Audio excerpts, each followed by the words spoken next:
All right, we should be live for episode 45 of SWA. Just got two more weekly shows before End of the Line, which is coming up quickly. Last 2 weeks, we crowned our captains, Songres and DDT. We'll be picking teams over the next 2 weeks for our main event 4-on-4 End of the Line tag team elimination match. Should be an exciting one there. And tonight I'm joined by Ralph on commentary once more. Welcome back. Thanks again. Thanks for having me. We're short one Doc. He's got a sick kid tonight, so we hope that things are improving for him on his end. We've got a show to run here tonight. We've got 7 matches up and ready to go. We've got a debut tonight. We've got the Rumble winner in action. And we've got the tag team titles on the line in our main event. So a lot of good stuff coming your way here shortly. We're going to kick things off here with that debut. Should be exciting. And we'll get things ready to roll here for episode 45. Yeah, absolutely. I'm excited. You know, it's halfway between pay-per-views once again. 2 more shows to go until end of the line. Or not end of the line, excuse me. Oh, yeah. Or is it? Yeah, is it? It is end of in the line. a You're few right. weeks' time. It really is like you said, the halfway point between pay-per-views here, and we're just past the halfway point of the whole season. Season 3 rolling by pretty quickly here. Time flies when you're having fun, but we have new wrestlers in the house, SWA. Yeah, tonight we've got Lucid Dreams taking on the Tempest here in his debut.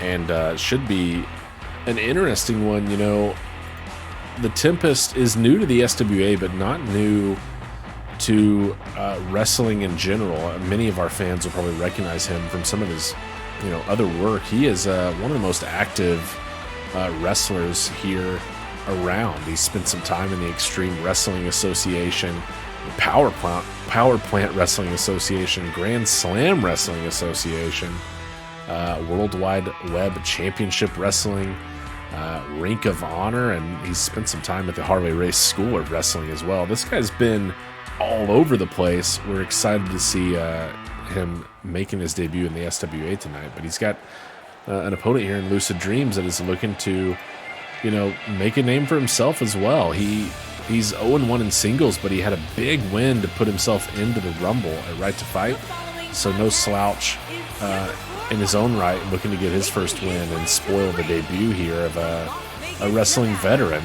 making his debut here in the SWA. Absolutely. Lucid Dreams lost his debut match, unfortunately, but, had that multi-man win, got into the Rumble, performed well in the Rumble, I thought. Like, had a nice showing, couple eliminations. So, Lucid Dreams maybe on a little bit of a heater here, coming in against the new SWA talent, the Tempest, but, if I were to use journeyman in a positive sense, which I am going to use it here, the Tempest is maybe the largest journeyman we have seen in the SWA. Like, we've had some crossover wrestlers, obviously, Aloysius S. Yates coming from NEW wrestling promotions and some of the other wrestlers, Triple G, but truly a prolific career in the Tempest, and we're going to see what he has for us tonight as he walks down the ramp here.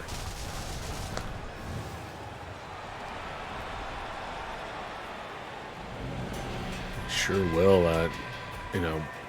We've got a little bit of expectations going in because, we've been able to see his work a little bit more prolifically.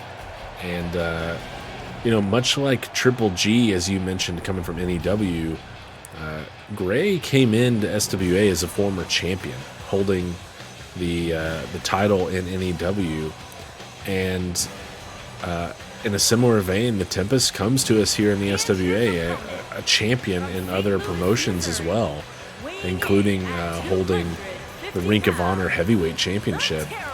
So, a resume that backs up the kind of hype surrounding his debut. We'll see if he can bring it in his first match here and, start his climb to the top. If he's a champion elsewhere, he's going to be gunning for the SWA World Championship. Absolutely, and you bring up an interesting point, kind of bringing comparisons to Triple G. Triple G is maybe unfortunately never touched gold in the SWA. Coming in as a former championship, has not landed that championship spot or champion spot in the SWA currently. So we'll see if a maybe similar future unfolds for the Tempest here. Yeah, and at least the good news for if you're expecting a similar trajectory is that Triple G has been one of the most winningest wrestlers in the SWA. He was the first to 10 wins. He held the title sort of as the most winning SWA wrestler for a long time, finally dropping down below Pain record, but he's still second in the SWA with 19 wins. If that's the kind of run the Tempest can go on, he's going to get title shots. Triple G has had title opportunities and come up short. Maybe the Tempest can turn the tides there, earn himself some title shots, and capitalize. He's going right to work on Lucid Dreams here, though. And he's not messing around. Immediately, like a squatting backbreaker. Yeah, showing off the strength there, taking Lucid Dreams up and just kind of hanging out with him up there for a while. Moved him to the corner with Irish whip action here. Ooh, uppercut. On the receiving end there, and a kick to the left knee. That's perhaps an area of concern. A seasoned veteran, Tempest. Some knee issues from previous work. He's not coming in as fresh as some of the rookies in Season 3 have, who perhaps have been a little bit more green. It's certainly true, but it comes with the yeah. Lucid Dreams trying to pull one over here on the veteran, gets a 2 count. Got a 2 count, though. That's pretty quick for it, too. Lift him up with that kick. I know you mentioned that his coming in with that knee injury, but he comes in also with that experience that maybe some of the more green rookies haven't had. We'll be looking for his Armageddon finisher. We'll see if he lands it here tonight against Lucid Dreams, who is over the ropes. Onto the. And looking for another cover. Oh, he's out of it immediately, though. Tempest not playing around with that one. Lucid Dreams has come in with a lot of fire in this match and a lot of momentum here early on. There was some hype surrounding Tempest coming into this one, and I think Lucid Dreams was not bought into it at all. And but he's in a bad situation here, taking up military press style and slam down. Absolutely, another spine buster from Tempest, and he's looking to turn the tides here. He's going for the cover, leg hooked, shoulders down, 2 count. Lucid Dreams kicks out. 2 counts. Showing how quickly, though, he can turn a match, as now Lucid Dreams back to his feet as well. Back and forth action here as this match starts to heat up, and it's bad news for Lucid Dreams. We've seen this before. Armageddon could be it. Lands it. Oh, no, he's repositioning him. Wasting key time here. Is it going to be enough still? Repositioned him center of the ring, leg hooked, winning his debut. No, the shoulders up. Wasted time on the cover, and that could have been the difference there. Could have been 2.5 on the count, but Tempest isn't done. Lucid Dreams looking to take some more. He's ready for it on the second try there. Fool me once, shame on you. Counters out of it and taking him up. Oh no! Dumped on the top of his head. Pile driver, Tempest are looking in rough shape. Lucid Dreams got something to tell him. Taking him up. And slamming him down hard. Tons of impact on the lower back there from Lucid Dreams to Tempest. Maybe falling into the same mistake. Slow cover. Can the veteran get out? 1-2 and shoulders up.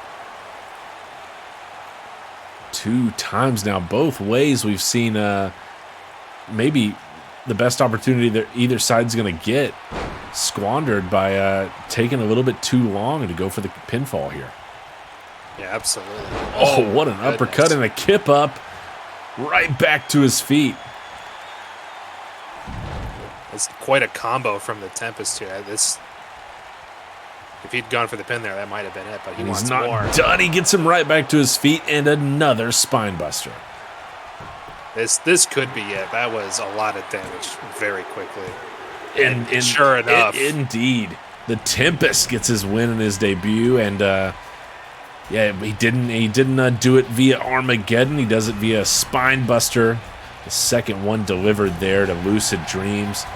Big time win for the wrestling veteran making his SWA debut here tonight. Yeah, absolutely. Solid debut. Lucid Dreams puts up a really nice offensive performance, but it's not enough to fall the Tempest. He makes his SWA debut with a win. Lucid Dreams still looking for his first singles victory. Yeah, not able to get it done here tonight. Like you said, though, he actually put up a pretty good effort, I think, going into this one, and I can confirm sort of the audience predictions going into this match. 73% of the SWA universe was picking the Tempest in this one. Not a lot of a hope behind Lucid Dreams in that one. And yet he put up a pretty good fight. It was closer than I expected. And but he turns the lights out on the Nightmare Lucid Dreams there tonight. Gets his win in his debut and starts off 1-0. Exactly where you want to go, right foot forward here in the SWA. Absolutely. I mean, I'm maybe one of our only undefeated wrestlers at this point. I'm sure there's a couple others hiding in the power rankings, but you always want to start out on the right foot. A victory on your debut night, even if you are a champion from another organization, it's always nice to get that first win, get that momentum going. It's the most surefire way to climb up the power rankings for sure, and gets a win in his debut, a nice one at that, and showcases the talent that brought him to the SWA and that is brought him championships and other promotions as well. Could be on his way to one here in the SWA. We'll have to continue to follow his career, but next up we've got a singles match between Kevin Maverick and Big Bird Hawkins, member of For a Better Tomorrow. Will be accompanied by some of his stable mates in this match. Last week we saw AZ representing For a Better Tomorrow come up short against Funkenstein, and Kevin Maverick here, the Dragon Prince, would like to make that the same result here tonight against Big Bird Hawkins. Absolutely. And if I was Kevin Maverick, I'd be a little nervous about this match. Coming down the ramp with nobody to his assistance, where his opponent Bird Hawkins has two, not one but two members of For a Better Tomorrow coming down with him. I might be a little worried of some interference. I might be a little worried of tampering with the ref, or So this is an uphill battle for Kevin Maverick, but we've seen he has the skills to compete at the SWA level. His dragon-based moves are always exciting to watch, so we'll see what he has here for Bird Hawkins, who's had a pretty exciting young career in the SWA. Yeah, it's a matchup between two competitors here who made their debut, came up a little bit short of their goal, but had pretty good showings both ways. Hawkins actually dropped his match to Funkenstein, who last week helped even the odds a little bit. He came out with Gonzo McFunk, an unexpected ally last week out, and there wasn't a lot of interference from either side, but maybe the presence of McFunk helped to sway For a Better Tomorrow from getting involved. And as you said, with Maverick not having anyone here in support, could be a problem for him if things go the way of interruptions or outside interference here. Big Bird Hawkins bringing the whole crew out. Yeah, and short of bringing the whole crew out, I guess two will do it. But the stable For a Better Tomorrow is looking to make their name here in the SWA. I can get this one kicked off right away, and it's the Dragon Prince going to work. Oh, but a nice counter. Avoids the neck breaker, does Big Bird Hawkins. The near 7-footer slamming down Maverick. Big Bird with that Falcon Arrow. Couple elbows to the face. Maverick's got him locked up here by the ropes, though. Maybe working a little bit of submission game. Oh, bring him down to the mat. Takes him down pretty strong. Hawkins is back to his feet in a hurry, though, but he's taken down again, this time with a neck breaker. And the neck breaker finally connects for Kevin Maverick. Big uppercut from Bert Hawkins, though. Oh, what's this? He's got the wrist. He's working the wrist on Bert Hawkins here. Wrenching a ton on that left wrist. Well, transitioning now into a kneeling hold. Oh, and a nice takedown. Bert Hawkins didn't seem to like that one too much. And Maverick didn't seem to care. Went right back at him.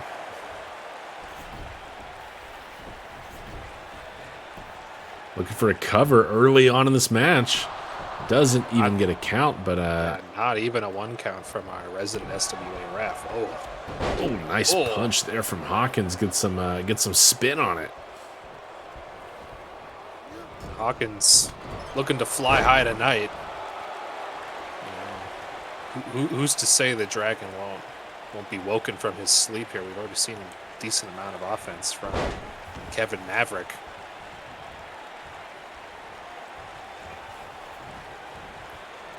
Oh, and a nice reversal from Maverick there. Floats over the top of Big Bird Hawkins and then catches him for a suplex. Big suplex. Now working an arm bar. And focusing on that left arm, the left wrist that he spent so much time on earlier. Absolutely. This is a little bit of a surprise for me. I hadn't expected a little bit of submission offense from Kevin Maverick. Yeah, and Maverick lets Hawkins out of it there, and Hawkins capitalizes the other way. Now looking for a cover of his own. He's not going to get a count. Barely almost a 1 count. Into the corner. Missed the splash. Kevin Maverick out of there. Coming down to the ring with For a Better Tomorrow, AZ and Angel Sabin haven't really done anything in this match so far in assistance of Bert Hawkins. Another Snapdragon suplex from the Dragon Prince. Now getting Hawkins back to his feet. Of course, I mentioned that Hawkins had dropped his debut match to Funkenstein, who AZ came up short against last week. The lines continue to be crossed and blurred here as Kevin Maverick's debut match was against AZ in his debut loss for Maverick. So would love to get some revenge. Oh my goodness, Dragon Cutter move off the springboard on Hawkins. Can he do it? 1, 2, and 3. Yes, he can. Immediately. Wow. From almost a 1 count to immediately a 3 count. Kevin Maverick absolutely out of nowhere with that Dragon Twist Cutter off of the ropes. Yeah, absolutely. This was a surprising turn of events here in this match. Kevin Maverick comes away with a win. For a Better Tomorrow, probably going to have to start looking at what's going on, what they can do to help their teammates out here. Yeah, 2 straight weeks coming up short in faction member matches. AZ dropping to Funkenstein, Hawkins dropping to Maverick, and Kevin Maverick evens himself up 1-1 now in singles, gets his first win, and it's a nice one, taking down Bird Hawkins and showing just how quickly he can turn a match around. I mean, that felt like a pretty evenly contested match, and then it was over in an instant. Yeah, I agree. They were trading blows. They had a couple nice moves on each other, and each almost got a 1 count or a 1 count, and then all of a sudden, bam, Kevin Maverick explodes with that springboard offense and just flattens Bird Hawkins into a 3 count. Yeah, technical proficiency and athleticism and a bit of acrobatics as well on display from Maverick there. Doesn't get to avenge his loss to AZ, but takes down AZ's stablemate Hawkins. It's got to feel pretty good. Not to mention just getting your first win in the SWA, Maverick, with a nice match there. Absolutely. But now we have Chimaka Ndigwe versus Anthony Hagar. Chimaka Ndigwe making his way down to the ring. Yeah, the Sage comes to us sitting in 21st in our power rankings, 4-5 in singles action. He does have a multi-man win as well. But 1-2 here in Season 3. It's been a bit of a rough start. He'd like to get a win here, not only to bring himself back to 500 in the season, but also back to 500 overall in singles matches. Meanwhile, Hagar, of course, a Season 3 rookie, 2-1 so far this year, and you know, that 2-1 was pretty impressive. His only loss coming at Right to Fight in the finale of our Bragging Rights tournament, in which he was finally stopped by Onyx Stone, the winner of that tournament. But Hagar, a rookie, battled his way through the ranks and got to the finals, having a top-of-the-line singles match on a pay-per-view. He's been one of the hottest starting Season 3 rookies here in the SWA.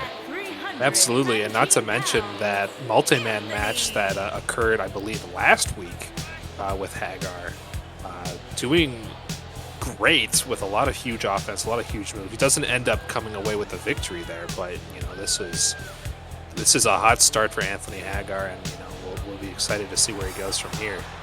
Yeah, coming out on short rest, as it were. That fatal four-way was for a shot at the Ascent Championship, and Hagar found his way into the final two and did a lot of the heavy lifting in that match, and RFE was able to capitalize at the last moment.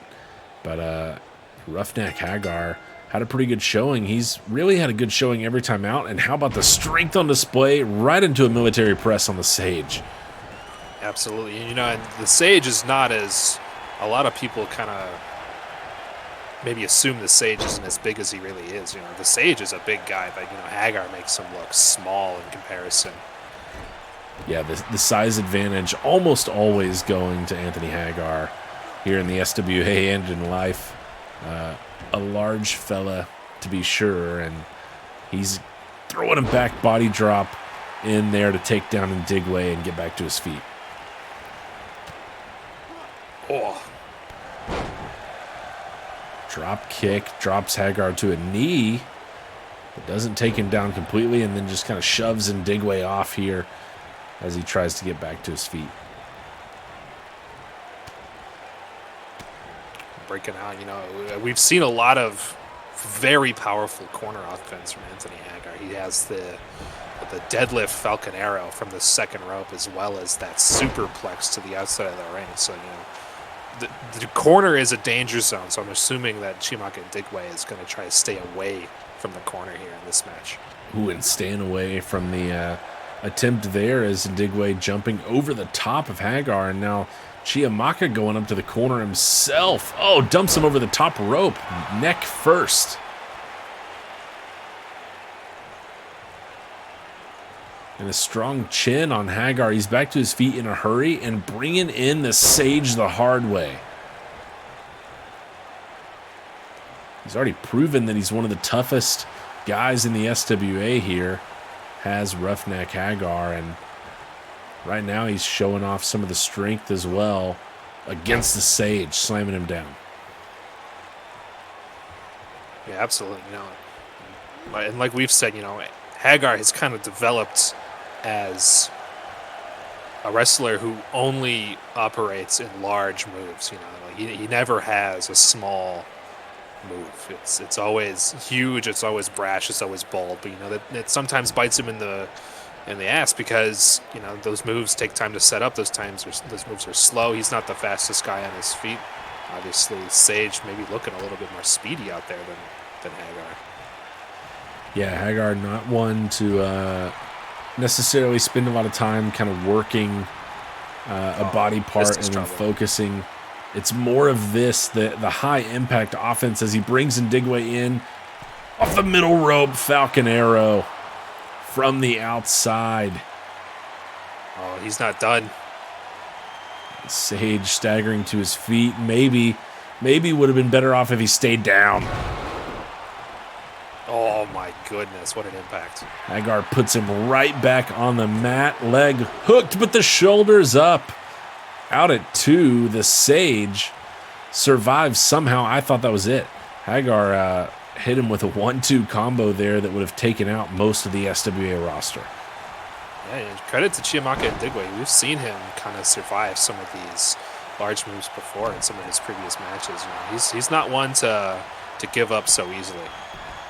Hagar trying to get up. Oh, shining wizard from Chiamaka and Digwe. That enziguri to the kneeled opponent. Back of the takes head. The wrong way, though. Oh, shoulders 2 up count for Hagar as well. Near falls both ways. This match continues, and Chiamaka and Digwe trying to get himself pumped up and get the fans involved as well here. A great Hagar match so far. Nap. Hagar just taking a nap here. Oh, and he might be taking another one if Ndigwe continues this up. This is not a bragging rights match where it's knockout only, but military press again. Big one. It was looking like Hagar might need to be concerned about that. Instead, counters with a nice military press slam, but Chiamaka trying to keep the offensive going here and keep the momentum in his corner.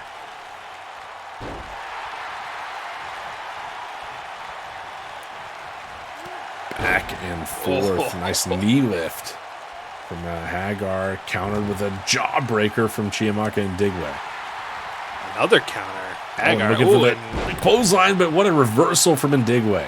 Yeah, truly just back and forth wrestling here. You know, nobody can get a word in edgewise. Sending him into the corner is Ndigwe, and now repositioning Roughneck Hagar here. Goes for the drop kick, nobody home. Another swinging backbreaker. Taking down Hagar. Can he capitalize, though? So far, the answer's been no. Stomping on the left hand. No autographs with that hand tonight. Oh, now looking for a cover. Has he done enough? No, kicked out at 2. He can't believe it. I'm not terribly surprised on that one. Oh, but after he's the not hand finished stomp, here. but yeah, he's setting up for something a little more punishing. Oh, pop-up power bomb. And he's down, legs hooked. No, Hagar kicked out. And Digwe wasted no time there going for the pin. Roughneck gets out of it anyway. Flexing on the crowd here. He's got to watch out, though. The Sage is crawling to his feet, using the ropes. Clotheslined into the corner. Chiamaka quickly to his feet there. Uh-oh. Bad position taken up and slammed down hard once more. That like torture rack slam, I don't know what it's called, but that, you know, we've seen a lot of that from Hagar, and that's a very powerful move from him. Oh, so close. 2.5. Digwe somehow survives, and a nice takedown from the Sage using Hagar's momentum against him. And again, this time going for the right arm, stomping on those fingers, trying to eliminate some of the grip strength and upper body strength here of Roughneck Hagar. Looking for a cover. Not sure if it's enough. No, it's not. 2 count, kicked out. 2 count. Oh, another one. Chiamaka's not finished here. What's he got for Anthony Hagar? He's taking him up. Other ride once more. Slam down. Shoulders are down. He's got the legs hooked. Ref there for the count. 1-2 and kicked out. Yeah, ref taking his time once again on that count. Hagar, after that bragging rights tournament, and Digwe might have to knock him out to win this match. Absolutely. You know, we've seen Hagar's gone up against the toughest to do it in the SWA and come out victorious 2 out of 3 times, only falling to the eventual champion. So this might turn into a pseudo bragging rights tournament match where, you know, first knocked out wins. Oh, and Hagar has got some ideas of where Ndigwe belongs, taking him up and slamming him down back inside. Now looking for the end, and he's got it. 1, 2, and 3. Second time was the charm there for Hagar. Off the middle rope, bringing in the Sage the hard way. Gets himself a nice win. Roughneck Hagar getting it done against the Sage here. His third singles win in the SWA. He's off to a hot start here in Season 3. Absolutely, he had a slow start in the fact that he lost his triple threat match. He had a little bit of struggles in some of the follow-up matches, some of the other multi-mans, but ever since that bragging rights tournament, Anthony Hagar has been on an absolute heater, and continues that tonight against Chiamaka Ndigwe. Gets the job done indeed there. We've had 3 singles matches so far. We're going to move over to some tag team action here. We've got the third time out for Nathan Bogard and Raj Rajwana, the Lion King and the Tiger King. These two, still sort of functioning as a quote random pairing, but we've seen them 2 times out get the job done in tag team action. They're looking to do it for a third time, and perhaps their toughest test yet. They're going up against the Disciples of Grey, and specifically Captain Tiger Marsh and Lazar Malveaux, 2 of Triple G's sort of best and brightest, perhaps. Captain Tiger Marsh even earning the distinction of working with Triple G in the tag title match at Right to Fight. Of course, that match went the way of Dirty Deeds via submission. Not that that's a terrible surprise, as DDT got the submission. What was surprising is that for the first time amongst the Disciples, it was Triple G who was submitted, and not one of his disciples, letting him down, helping Dirty Deeds retain the title, which they will defend in our main event later tonight against the Quinn brothers, looking for an opportunity to get the title back that they once held. But right now, it's Bogard, it's Rajwana, and it's the Disciples of Grey. Yeah, absolutely. I don't want to coin their tag team name for them, unofficial tag pairing, Rajwana and Bogard, but the Animal Kingdom has a nice ring to it, and they're gonna kind of bring it to the Disciples of Grey here tonight. And they've been such a fun pairing too, because we've talked about what they can do for each other career-wise. Bogard has been on a trajectory that saw him struggle out of the gate, and has climbed his way back up to a 6-5 record overall. He's 2-0 in Season 3, just in singles, not to mention the 2-0 record that he sports with Rajwana in tag team action as well. And after starting his career off 1-5, he's been on a roll and has climbed himself back up into 12th in the power rankings overall. Now Rajwana has had similar misfortune. He's fallen to 1-5, the exact same place that Bogard was, and yet, much like Bogard, he's found some success here in the tag division, and perhaps he can learn from the Lion King here, figure out what Bogard had to do to change his trajectory and rocket up the power rankings, and maybe Rajwana can follow suit. Absolutely. You bring up Rajwana, I don't think it's a secret that Rajwana is one of the hardest workers behind scenes. A lot of wrestlers, fans of his game, crazy about the SWA podcast insiders have always liked Rajwana in a lot of these situations, but he's never quite put it together in the ring. And 1-5, you bring up the point that Bogard was 1-5. This could be the turning point for Rajwana.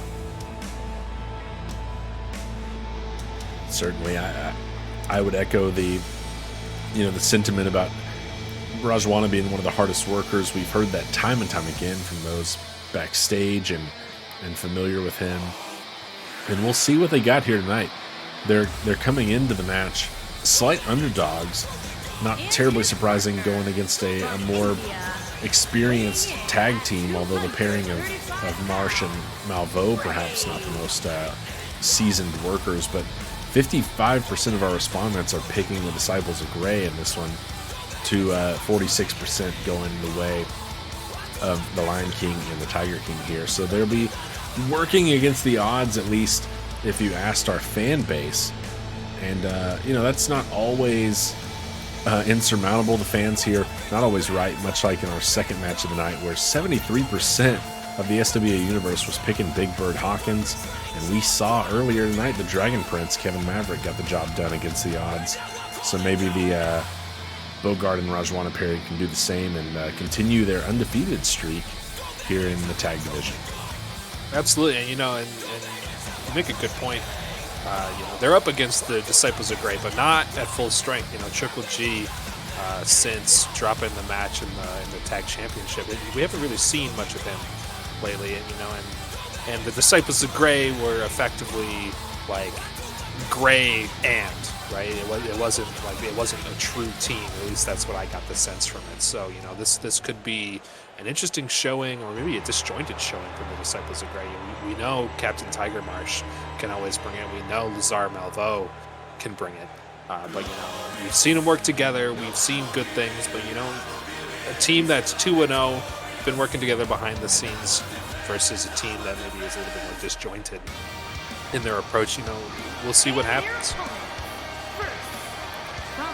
Yeah, it's certainly not the key player here for the Disciples of Gray, and of course we're talking about Triple G. But after we saw him, take the submission from DDT, a result that I don't think many were expecting in that tag title match, that Triple G would be the one to lose the opportunity.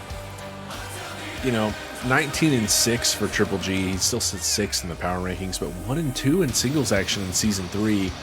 And really, that's been the case for a lot of the higher ranked competitors in the SWA here in this 3rd season. And it feels like, even though we're fixing to talk about a tag match here, that someone like Nathan Bogard or some of our other upstart stars here in the SWA, the top of the card and the top of the rankings are really up for grabs right now. A lot of the top stars have struggled to start this season, and I think that opens the door for someone new to take their place, to make their name. And that's what's exciting about this season and about the SWA, is just the fact that there's so many opportunities for someone like the Tempest to come in and rocket up the rankings, or a Nathan Bogard to turn his career around and find a place at the top of the card. Yeah, absolutely. Here we have Lazar Malveaux coming down at the ring, and Lazar's had a pretty eventful SWA career. He had some early success, then kind of petered out. Now part of the Disciples of Gray, and he's had some more success with them. So.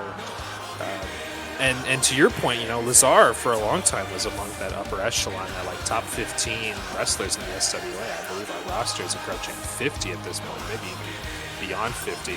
But a lot of those top spots are starting to shuffle around. We've seen Diego Mercer slowly move his way up into the top 5. Painwrecker's sat at the top, but a lot of the other guys, Triple G, Yamaguchi, even DDT, have had their stinkers this season. So the whole power rankings is in flux right now. Yeah, certainly Mercer's an interesting case. He was relatively obscure in terms of singles action, having worked a lot in tag matches with Deadfire until season 2, and since season 2, Mercer is 9-1. He's captured the Ascent title, and he's worked his way up into 2nd in the power rankings, really showcasing the talent he's got, even beating the world champ Painwrecker in a non-title match. Mercer has really been at the top of his game over the last 2 seasons, and has shown what you can do with a little bit of momentum behind you. But right now, a little back and forth chain wrestling here in the middle between Marsh and Bogard. And I would think that would favor Captain Tiger Marsh here. Bogard, a bit of a powerhouse. Would expect him to want to get this thing untied up here and showcasing some strength both ways. Absolutely. But, we've seen some deadly submission game from Bogard as well. So, it could go either way, but it looks like we've moved on from the chain wrestling into the wrestling. Big elbow drop right under the chest of Tiger Marsh there. Yeah, no surprise that Bogard changing up the strategy a little bit here. He's, that's a good point you've brought up. Oh, as he just sends Marsh to the heavens there. Sends him flying, going to meet Triple G early. Short of DDT being the absolute submission master here in the SWA, Bogard is sort of a perhaps distant, but pretty comfortably, I'd say, in the 2nd place of that discussion. Oh, as he eats a punch to the back from Malveaux. Bogard definitely a dangerous submission artist in his own right. Absolutely, and we've seen him actually kind of shy away from some of that. Oh, what's this? Oh, Malveaux like a missile thrown by Flying Marsh. headbutt. Missile headbutt. Yeah, we've seen Bogart's to his feet, and he's going to bring in Rajwana, quickly making the tag here and getting the Tiger King in as the freshest man, countering the tag of Malveaux. Absolutely. We have Rajwana circling his prey. You mentioned that Malveaux was one of the top competitors early on. Is another tag made? Oh, sets him up for a drop kick.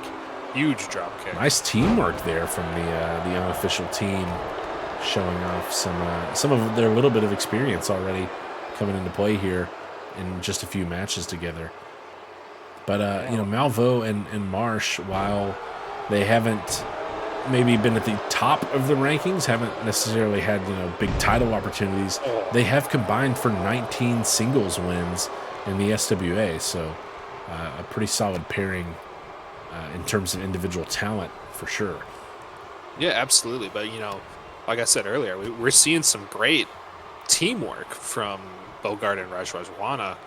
But, Malveaux and Marsh maybe a little bit more disjointed in their approach.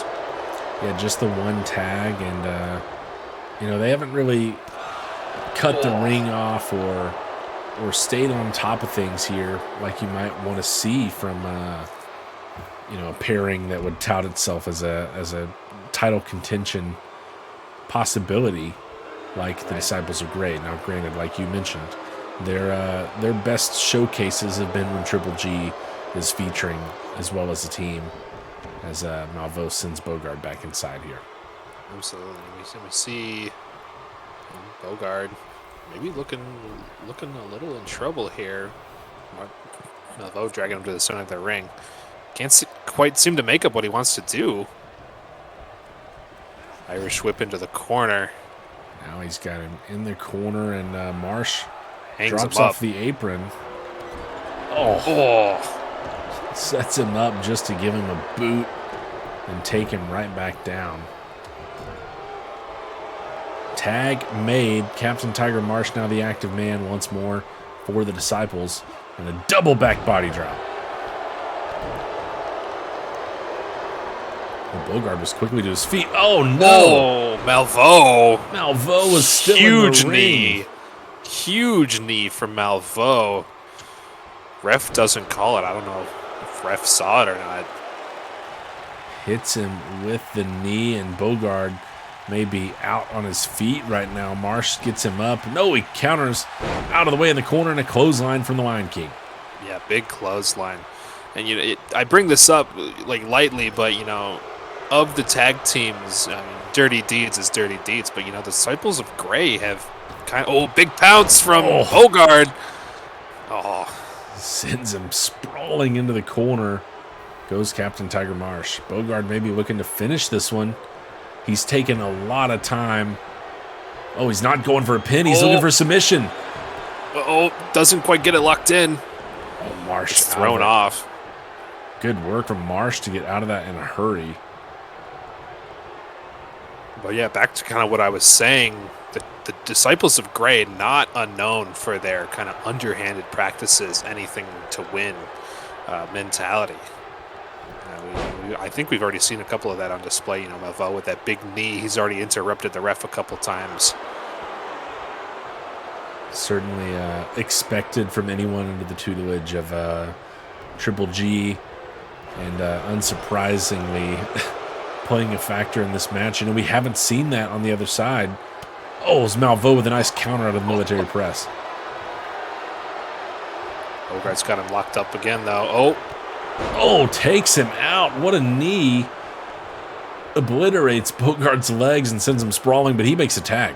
Hot tag. Rajwana is in. Big drop kick to the back of Lazar Malveaux. Bogart taking a much-needed breather now on the outside. Rajwana's kind of up there by himself. See what the Tiger King can get going here against Lazar Malveaux. Stretch that arm out, says Rajwana. Couple big stomps to the back. Bringing Lazar up to his feet. Taking him up with the glam slam, sending him back down. And Rajwana trying to keep the momentum going in his favor. Rolls him up. Oh, what a kick. Oh, big kick. And he's going for the tag. He's a little bit asleep too with busy. the wheel. Showing off there. Makes the tag. Might have missed an opportunity. But Rajwana now with Malvo on the outside. Bogart on the outside. Raj is taking this match to the outside. Tornado DDT through the ropes. On Impressive the outside. Impressive stuff from Rajwana. Over Marsh. Maybe starting to turn things around. Racks him over the apron. Just tackling him into the hard apron and then into the corner of the table. The announcer's table is not friendly. Oh, another one. Oh. Sending him off the other. Of course, no countouts here in SWA tag action, but a finish will have to happen inside the ring. Right now, Marsh is content inflicting damage on the outside. Rajwana brought it here, and Marsh may be looking to finish it here. Absolutely. That outside not nearly as friendly as the inside of the ring. You know, that rubber mat's not nearly as thick. Yeah, it's almost more of an aesthetic thing. Thin padding on the outside. Marsh now looking for a submission. Taking him right to the hard cam, but Rajwana dumps him off the middle rope. Slips the hold.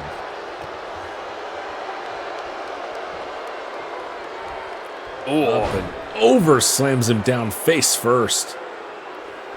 I don't even know what you'd call that. Some sort of like swinging neckbreaker hybrid. And yet it's Marsh who's kind of capitalizing. He's to his feet in a hurry. Pump handle. Slams him over the knee. Off of the groin. Oh, that can't feel good for Rajwana. And firing himself up. Throws a right. Spins Rajwana back around. Sends him off the ropes near Bogard. And he's looking for maybe a suplex there. Not going to happen. Rajwana with a Hurricane Rana. A little surprising from Rajwana. I don't think I've seen the Hurricane Rana before from him. Oh, basement drop kick right to the head. And Marsh is to his feet in a hurry. But Rajwana takes him right back down with the DDT. I think you're right. I think this is Rajwana's time to shine. He's working over Marsh in this later stages of the match. And another glam slam. Not even looking for a tag either. He's been out there a long time, but maybe he's looking to make his mark on this match. Another boot there sends down Marsh. In their two previous outings, Nathan Bogard has secured the win for this team. Oh, he wants part of Malvo now. Going after Malvo, but he's on the bad end of that exchange. Oh, my God. It's going right back at him, and Malvo continues to win. Maybe a slight lapse of judgment. All right, back to action against Marsh. Stick to what's working. If it ain't broke, don't fix it. Oh, it can't quite seem to win over that rope. Marsh showing off the strength, just throwing Rajwana across the ring here. Drops the knee. Right off the chin of Rajwana. Nice reversal, though, standing up. Marsh is probably going to make the tag here, I'm thinking. Oh, nope, doesn't quite get to it. Him just in time. Now, Raj has been out there a long time. Bogard, easily the freshest competitor right now. He's been on the apron for a while after taking a breather on the outside. Tag made by Marsh. Malvo's back in. And Rajwana welcomes him with a right. But then Malvo trying to get things going. Nice reversal from Rajwana. And for a DDT, Rajwana had him in a side headlock, takes him up, slams him down. This is all happening right in front of Captain Tiger Marsh. Wrapped him up, working over the left arm there of Lazar Malvo. Working this arm again. Deja vu, we've just seen that. Now Malvo finally counters, gets back to his feet. And he has cruel intentions for Rajwana, setting him up in the corner as he gets to his feet. Oh, the knees missed. Rajwana got out of the way. But he doesn't capitalize. Let's Malvo kind of get back to his senses, take advantage.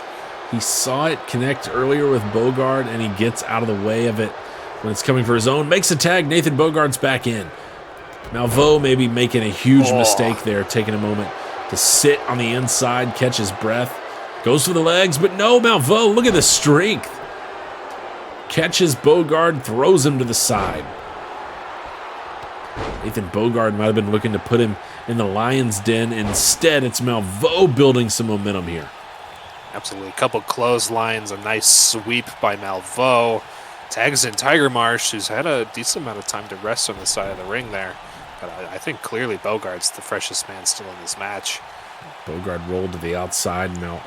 Marsh, rather, joins him and trying to maybe take him over to that barricade. Maybe the stairs are going to involve the environment here. Bogard gets out of it. Sending him on a jog to the other side of the ring here. Bypassing the ramp. Whoa. And so far, Marsh has been the victor anytime a battle has happened on the outside of the ring. Maybe looking to do the same to Bogard here. I think he was taking him back towards those steel steps. It looked that way, but, Rajwana right there probably could have intervened. Marsh seems to want to take this thing over by the steps. Bogard wants to keep things down here in the corner. Interesting strategies, not a ton of offense being employed either way. And I don't know, Bogard might just be trying to tire out Captain Marsh here, sending him corner to corner. Trying to get Marsh his step count for the afternoon. Oh, clothesline for Captain Tiger Marsh. Now Going Marsh back inside the ring here. Yeah, going to get this thing back inside. The only place that a finish can happen in this tag match. Taking him off the middle rope. Looking for a DDT. Hits it. Draped over that middle rope. And now it's Marsh. Tuning up that right leg.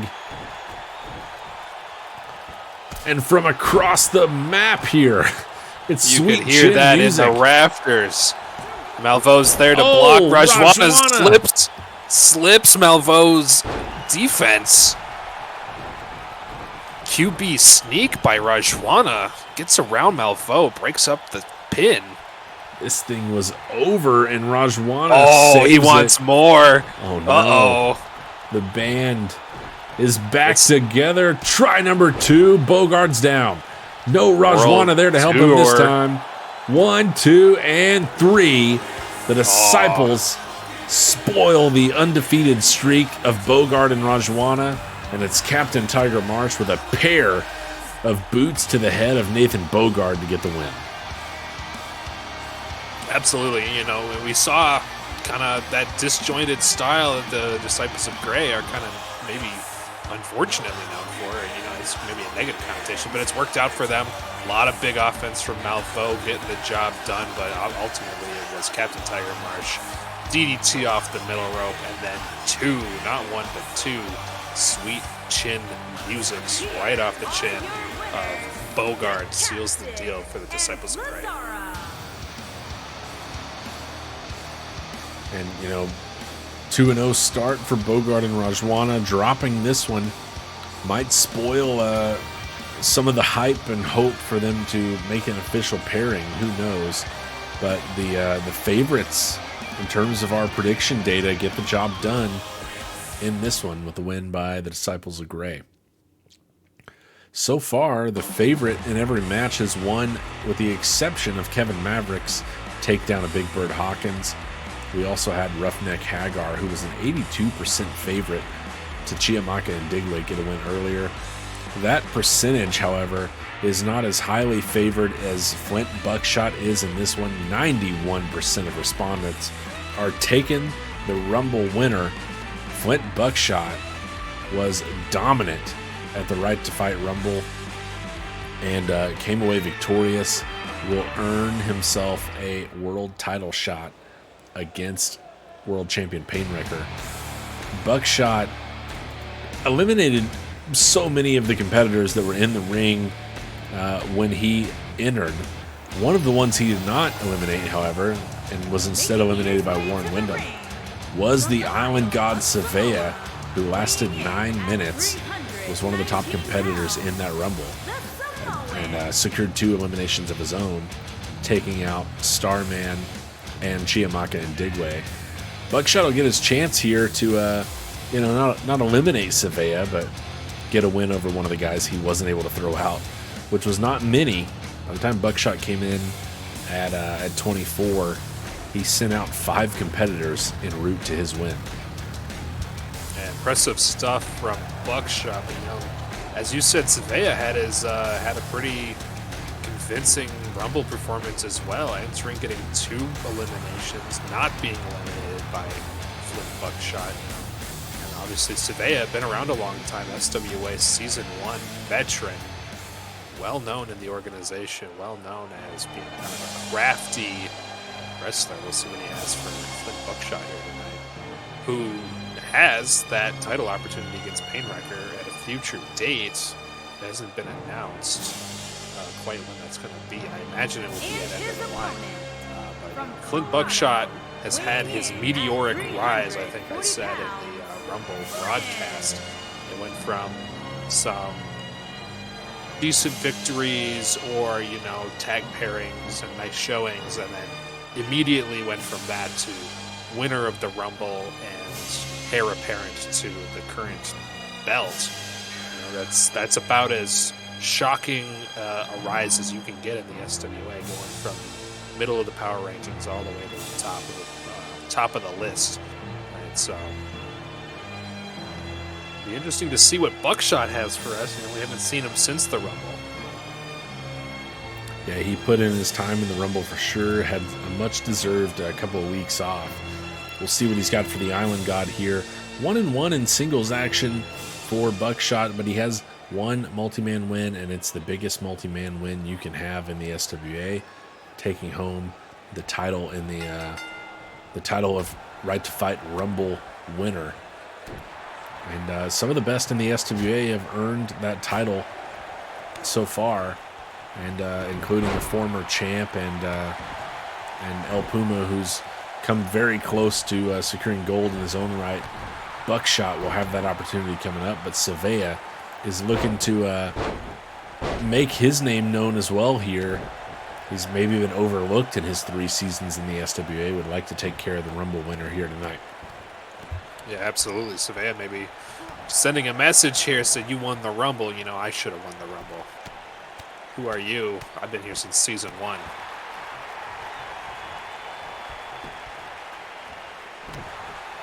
Flynn with a nice reversal there, uppercut. Oh, below the belt. Oh, slammed down hard for the Island God, who rakes the eyes to get back to his feet, misses with the double axe handle. Oh, what a boot from Buckshot. Oh, jeez. Oh, and just standing on the chest of Savea. And Flint is not a small man. That's a lot of weight right on the chest of Savea, the Island God.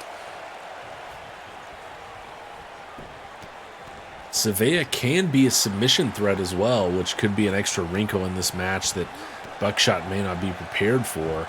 He hasn't really gone up against anyone in that kind of style. But Savea right now is just get up on submission threat. Stomping a mud hole and then throwing hands. Yeah. Savea sending a message here to Flint Buckshot.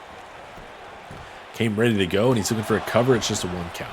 Buckshot's out of it in a hurry, but Savea has been all offense so far, and Buckshot has been coming up short. Oh, what a knee. Don't forget, Buckshot was also a member of that bragging rights tournament, so he's had an opportunity to throw hands with the best of them in the SWA, so maybe Savea's punches aren't quite... Oh, he's got the lockup, the Coquina clutch. He drops down to the mat, too, to lock it in even deeper. Buckshot is fighting out of it. Oh, what a headbutt. My goodness. Could break a nose that way. Savea taking the brunt of that one. Oh, taken up and slammed down.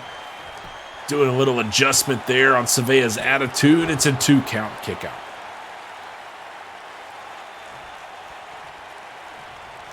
And Flint Buckshot looking to turn this thing around.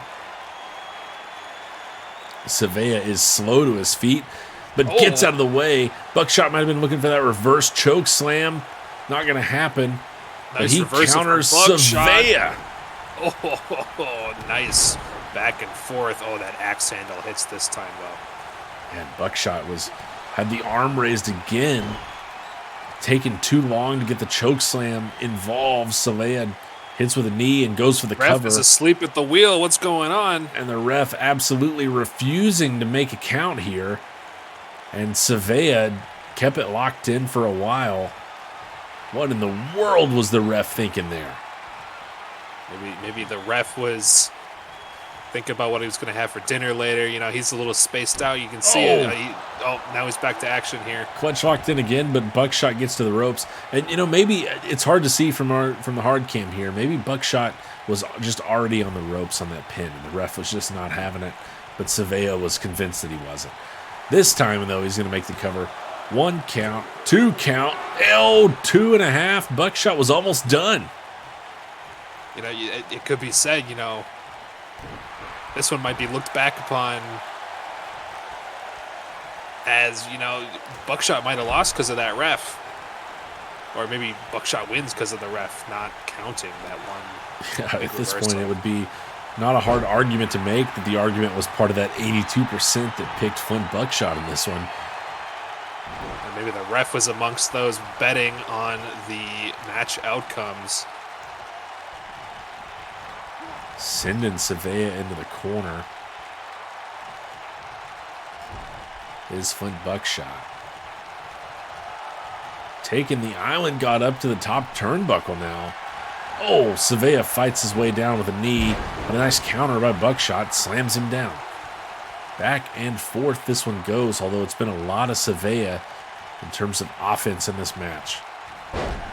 So, you know, you kind of mentioned it earlier, some of Savea's submission game. I think these two, Buckshot's and Savea's games, are kind of at odds with each other. You know, Buckshot, big guy, a lot of damage, big fist, big boot.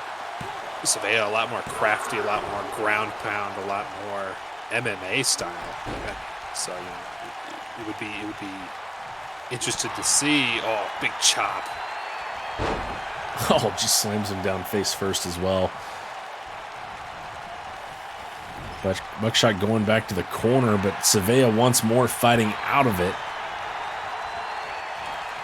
Back and forth action here in the corner. Flint rolls Savea out of the corner, then drags him back over. Oh! Bonsai slam on Savea in the corner. Now waiting for the Island God to get up to his feet. He's behind him right where he wants him. Reverse choke slam. Oh no. Oh. Savea tried to get away and just couldn't do it. And Buckshot, the single arm on his opponent. 1, 2, and 3. Savea didn't even move. Savea was out cold. He tried for it earlier. Savea got away. He tried for it again, and Savea landed a strike and got away. When he finally locked it in, Flint Buckshot knew it was over immediately. Didn't even try. Just placed a hand on his chest and got the pinfall.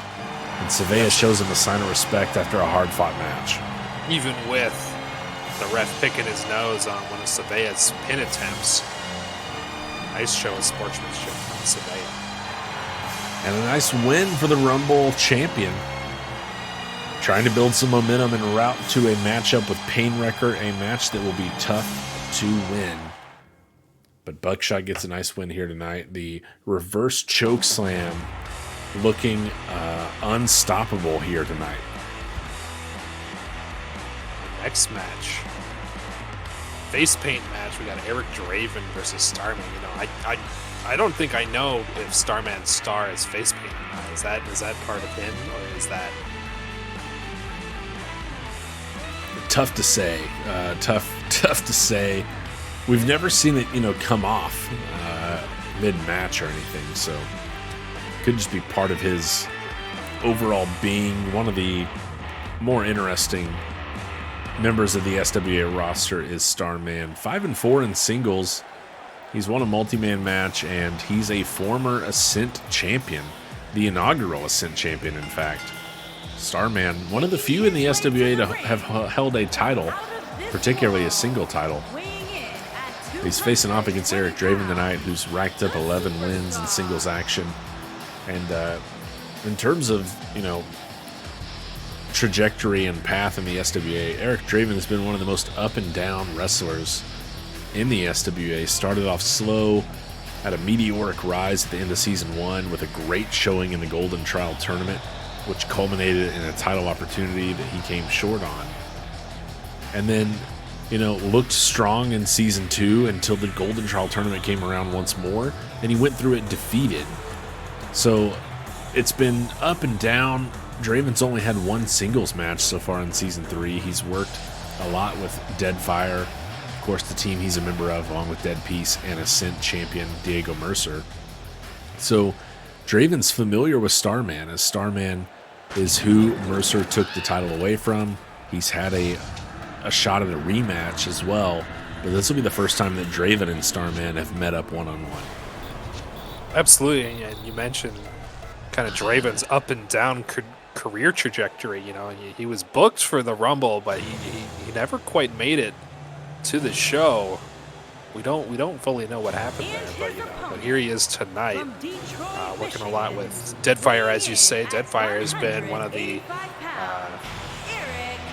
pillars of the tag division. One of the oldest, I believe, the first tag team in the SWA, and they've stuck together. It was Diego Mercer, was Dead Peace, and it's Eric Draven. So all three members still around, all three members still together in the SWA tag division. But as you said, Eric's singles career took that kind of meteoric rise at the end of Season 1, early Season 2, where he had arguably some of the best matches in the organization against Painwrecker and Tomoyo Yamaguchi.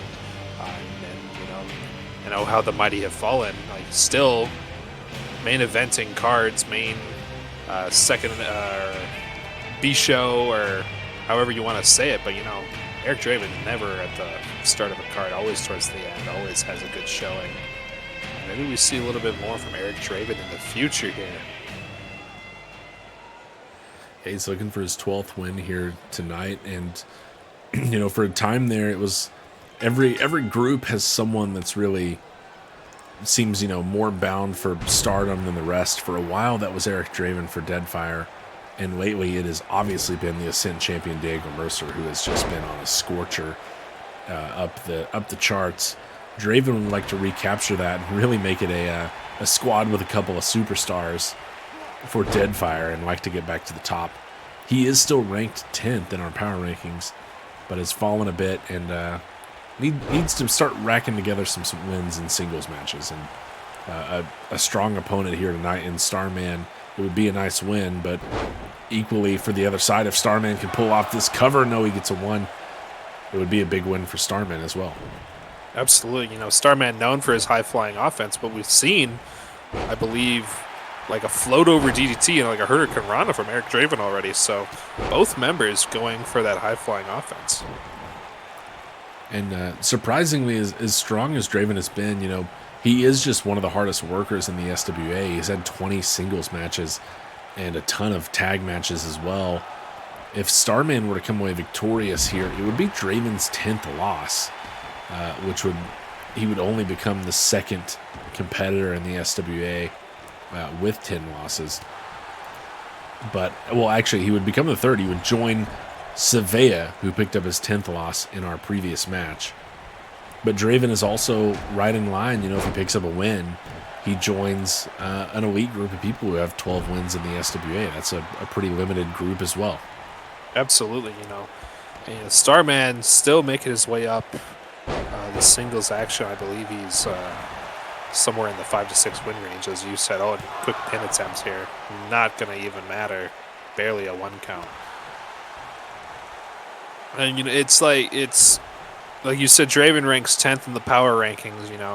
Diego Mercer has kind of maybe usurped him as the star of Deadfire's pairing. Eric Draven for a while was the X factor in that Deadfire pairing, but now Diego Mercer, since he's held the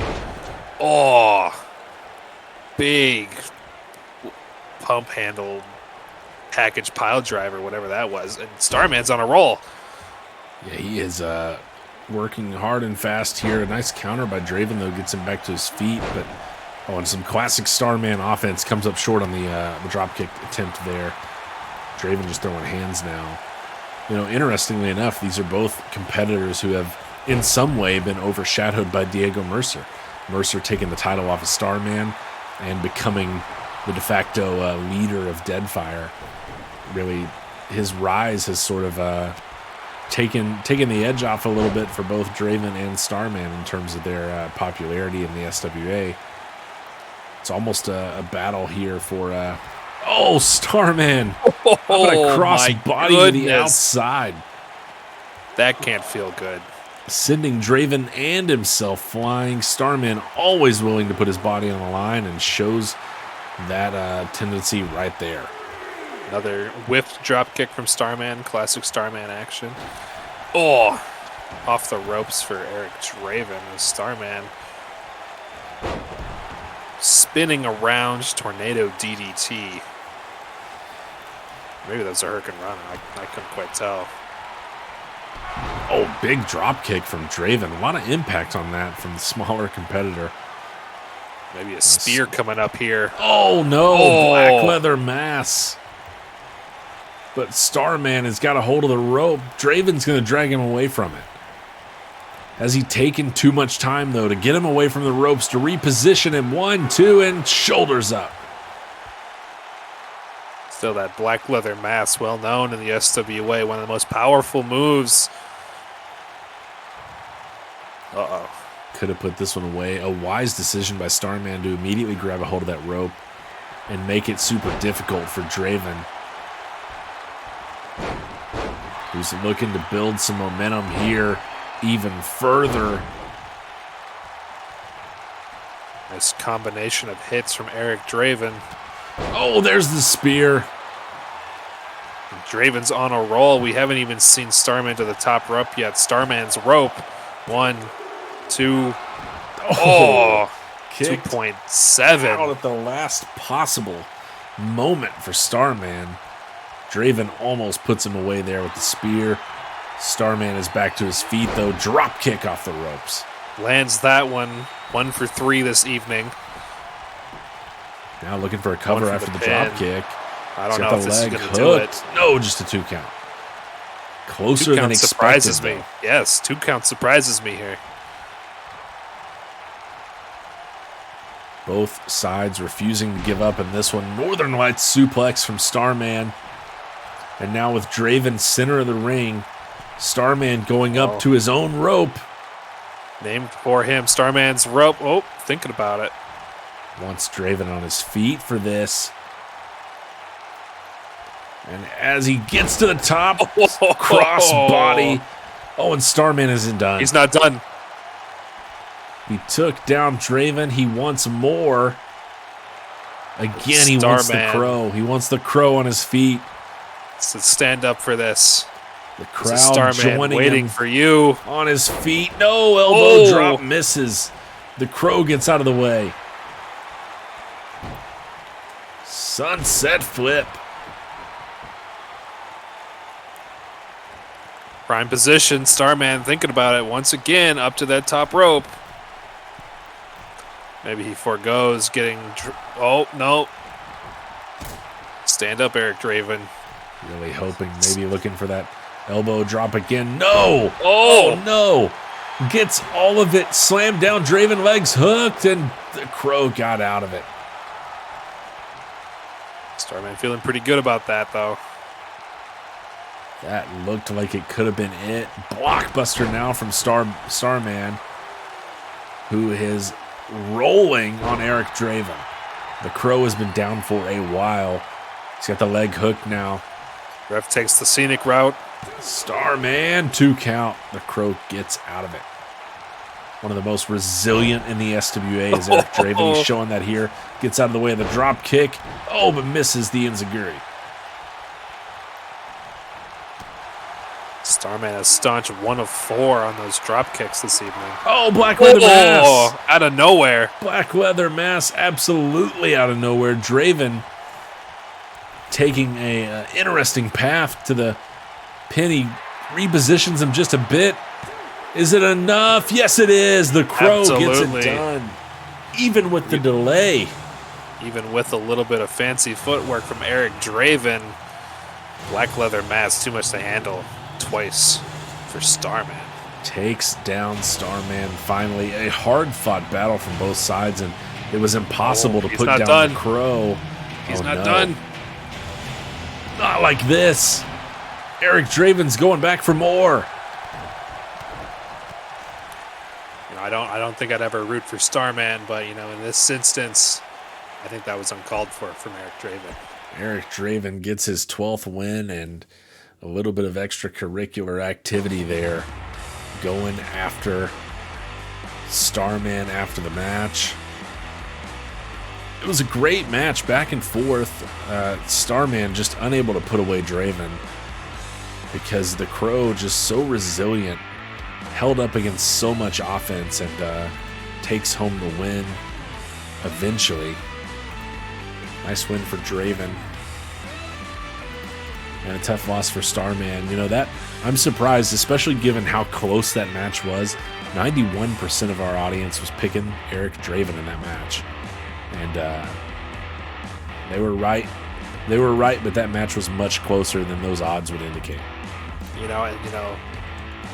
Someone famous once said, "Never tell me the odds," right? So, if you bet on black, it hits sometimes. It always hits. But we saw Eric Draven come out with a head of steam. Starman put up a good fight, but that's all it takes in the SWA. One quick change of momentum, and that can be it. And finally, we're to our main event, and a big one here. SWA Tag Team titles on the line. It's the Quinn brothers taking on Dirty Deeds, and talk about a matchup that's been brewing for a while now. The Quinn brothers, it's been stated many times, but they started off the tag division hot, 9-0, the inaugural tag champions, and they looked nearly unbeatable for the better half of the SWA's history here. And were finally taken down by New Era, who immediately dropped the belts to Dirty Deeds, and they have held on to them since then. 5 title defenses for the Quinn brothers, 3 for Dirty Deeds. They're looking for their 4th here tonight. And this is the first time that the Quinn brothers have had a shot at getting the titles back since they dropped them to New Era. It's been a struggle since that loss, starting 9-0, then losing 5 matches since then. But they've been on a bit of a tear here lately, picking up more wins than losses in Season 3 and getting a big multi-tag team match win here recently to earn this opportunity. They've got a shot at the tag titles back, their first opportunity since losing them. And you mentioned the Quinn brothers' dominance in the early eras of the SWA, right? 9-0. Dirty Deeds has gone on to an 11-1 record in their tag defense, in their tag reign, as it were. And the only loss they suffered, actually, I believe, came to the Quinn Bros. Or no, it was someone else, but it was DDT left Yamaguchi. DDT hopped off ringside and said, "I'm going home. You can finish this on your own." And their only loss came by DDT abandoning Yamaguchi in the ring. If DDT maybe hadn't left Yamaguchi for dead, they could be on a 12-0 win streak here. So, even very impressive stuff. Both teams have had incredible runs in the SWA tag division. Like you said, Quinn brothers had a little bit of stormy weather there for a little bit, but they've come quite the ways back, steaming up the power rankings all the way to a championship belt match versus current championship Dirty Deeds. And I can't think of maybe a more prolific tag team matchup between these two. Dirty Deeds, maybe Unhinged, but it's Dirty Deeds, the Quinn brothers, and Unhinged are all right in the pantheon of tag team SWA action, right? So this is a big one. This is certainly a dream match here in the tag division in the SWA, and you mentioned that DDT dropping off the apron and abandoning Yamaguchi in their match against New Era. Yamaguchi still almost won that match by himself. It was just two insurmountable odds here, 2-on-1. But Yamaguchi was in the middle of the longest world title reign at the time as well. This team was pulling double duty essentially at the time, both being top 10 ranked singles competitors. And, a bit of a turn of fate here. Their one loss was to New Era in a match to determine who would face the Quinn brothers with the titles on the line. When New Era won that match, their next match they won, they took the titles away from the Quinn brothers. And it was Dirty Deeds who went and took them away from New Era before they even had a chance to defend them once. Dirty Deeds claimed them as their own. Not only could they have, been undefeated still at this point, they could have been the ones to strip the Quinn brothers of the title. And now they finally get a chance to see how that matchup might have went here tonight, defending the titles against the inaugural tag champs. Absolutely. The times haven't changed.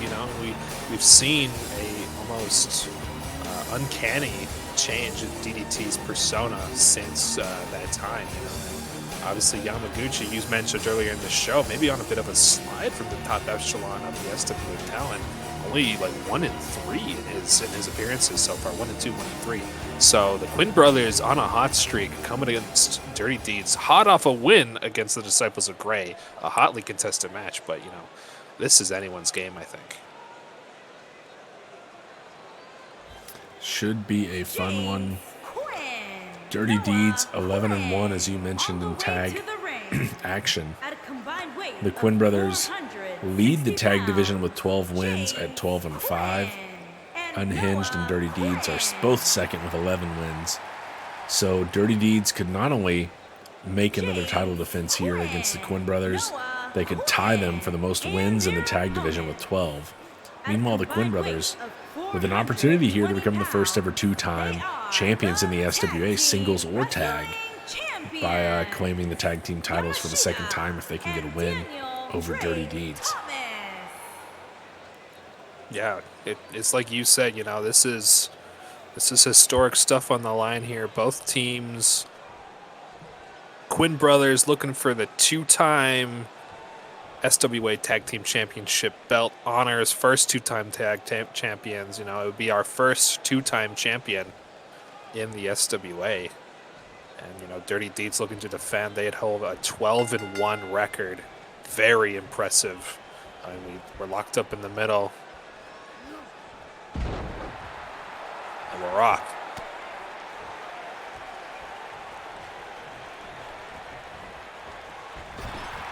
Gucci quick to get one of the Quinn brothers into the corner. Oh, big knee. Nice reversal there. Jamie Quinn back to his feet. And,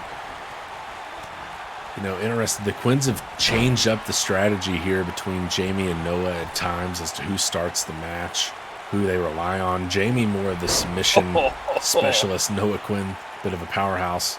Jamie's head whipped off the ropes there by Yamaguchi.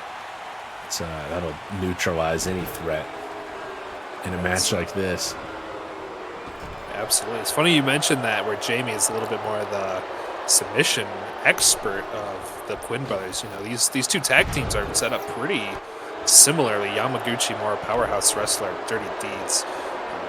Daniel Drake Thomas, obviously a submission style wrestler, but same thing. Noah Quinn, a little bit more power. Oh, Dirty Deeds in action outside. Yeah, dumps Jamie Quinn off the apron. Now you mentioned DDT, the submission expert. Now it's been noted many times. DDT has 12 submission victories in his singles action, but last week we saw maybe the most surprising thing in the SWA so far, DDT won a match via pinfall. I know, that was shocking. Versus Triple G, no less. I think, wounds still fresh in Triple G's mind, being submitted by DDT. DDT probably just working double time, trying to show up Triple G. Oh. And you may be wondering, a match of this profile, you might expect a match like this on the pay-per-view, but that match last week that DDT won via pinfall, playing a role here. Daniel Drake Thomas is a captain for our 4-on-4 tag team elimination match at End of the Line.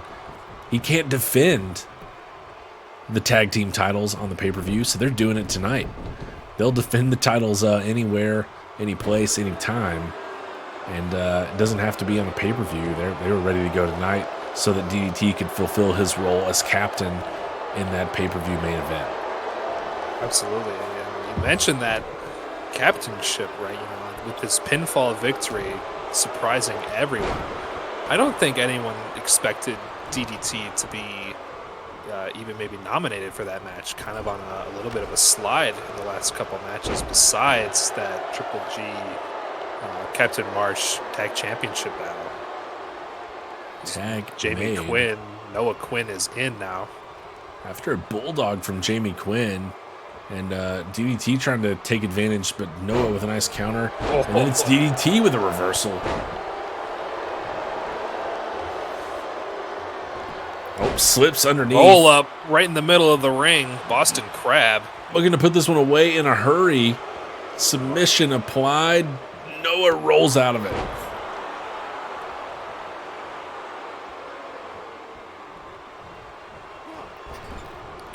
And, perhaps a surprise for DDT being in that match, and definitely a surprise for him getting the win as he's clotheslined into the corner here. I'm told that, just face washed in the corner by the boot of Noah Quinn. I'm told that an unsurprising first selection for his end-of-the-line team will be that he will pick his tag team partner Tomoyo Yamaguchi. Can't say that that's a surprising pick from DDT. Yeah, that's not shocking. Yamaguchi still one of the best to do it on the SWA. Obviously, they've worked together many matches. And what's this? Up the legs. Reverse inverted figure 4 leg lock. Noah DDT. Quinn trying to break the hold. He does. Oh, big punch. Narrowly escaping disaster. You see him go into the leg there. Clutching at it. Now trying to work on the legs of DDT. But the damage has already been done. Noah Quinn definitely going to be weakened as this match goes on with those submission attempts. Though I do agree with you, it seems like maybe Thomas could use a tag here and bring in Yamaguchi. Drops the leg over the back of the neck of DDT. Noah taking him into the corner. Tag made. Here comes Jamie Quinn. Sets him up. Blockbuster. And a kick to the back. Yamaguchi wants a tag. Yeah, there it is. And gets DDT it. Gets out of there. Thomas with a nice dive. Jamie Quinn was showing out there, and it cost him. Yamaguchi's in as the active man. Yamaguchi no slouch either. That's why Dirty Deeds has kind of had maybe all the momentum behind him, Individually great wrestler. Big Northern Lights suplex. Individually great wrestlers, but together almost unstoppable. Slammed down there. Yamaguchi with a boot to the middle of the back. And now maybe he was getting into it with Noah Quinn there. Misses big time there, but counters and maybe trying to stay in control of this match. Jamie Quinn looking to reposition things into his half of the ring. Yamaguchi breaking that hold, though. Superman punch. Oh, my goodness. Superman punch from Yamaguchi. And it doesn't go right for a pinfall, but that move has put away strong competitors in the past. Surprising there from Yamaguchi.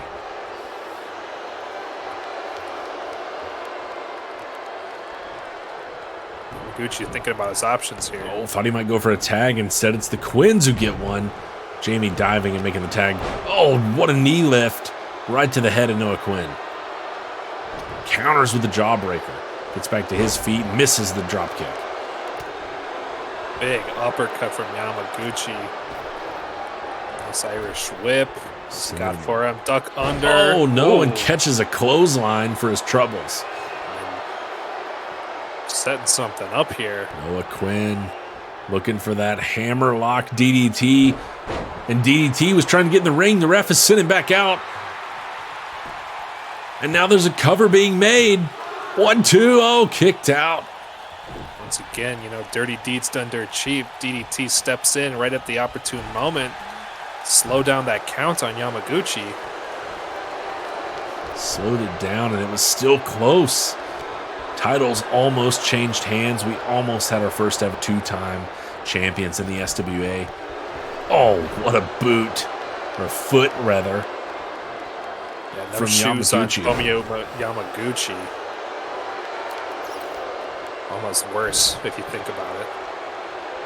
And gets Noah up to his feet. And looking to put him down. What a knee there. He's got the leg hooked.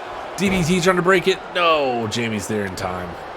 And he had to go the long way around. Oh, big suplex. Suplex. Yamaguchi. Indeed, just launched Jamie Quinn. And now Noah's going to be caught out there with no help.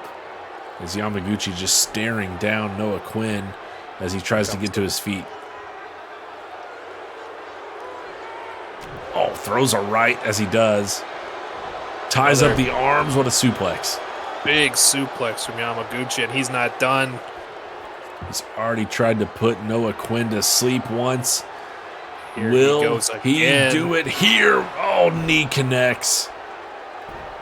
Repositions, wasting precious time. Noah Quinn's got to be out of it. Ref's there for the count. 1-2. Here comes Jamie. Not going to be in time. Dirty Deeds is still your tag team champions.